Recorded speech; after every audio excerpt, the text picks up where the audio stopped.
मेरे चैनल पर आप लोग को स्वागत है। ये सोहर गीत अच्छा लगे तो लाइक शेयर और सब्सक्राइब कीजिएगा, कमेंट भी करके बताइएगा। कहवा से आवेला पियरिया पियरिया लागल, झालर पियरिया लागल झालर है। आहे कहवा से आवेला सिंधोरवा सिंधोरवा भरल, सिंदूर सिंधोरवा भरल सिंदूर है। नैहर से आवेला पियरिया पियरिया लागल, झालर पियरिया लागल झालर है।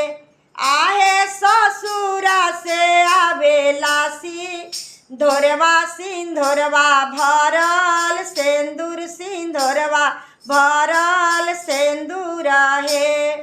कहिए जे भेजेली पियरिया पियरिया लागल, झालर पियरिया लागल झालर है। आहे कहिए जे भेजेली सिंधोरवा सिंधोरवा भरल, सिंदूर सिंधोरवा भरल सिंदूर है।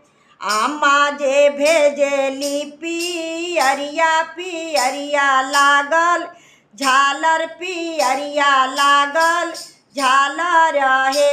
आहे सासू जे भेजेली सिंधोरवा सिंधोरवा भरल, सिंदूर सिंधोरवा भरल सिंदूर है।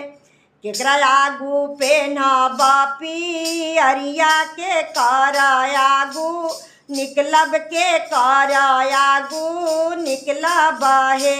आहे केकरा आगू होरी लाखे लैबा के करे संगे, हंसबा के करे संगे हंसबानु हो। आहे केकरा आगू ललना खे लैबा के करे संगे, हंसबा के करे संगे हंसबानु है। ससु आगू पेन्हबा पियरिया, ससुर आगू निकलब, ससुर आगू निकलब है।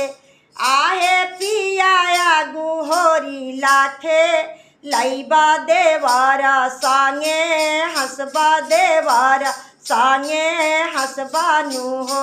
आहे पिया आगू ललना खे लैबा देवर संगे, हंसबा देवर संगे हंसबानु हो।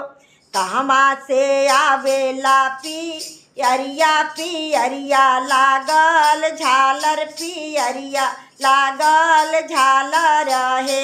आहे कहवा से आवेला सिंधोरवा सिंधोरवा भरल, सिंदूर सिंधोरवा भरल सिंदूर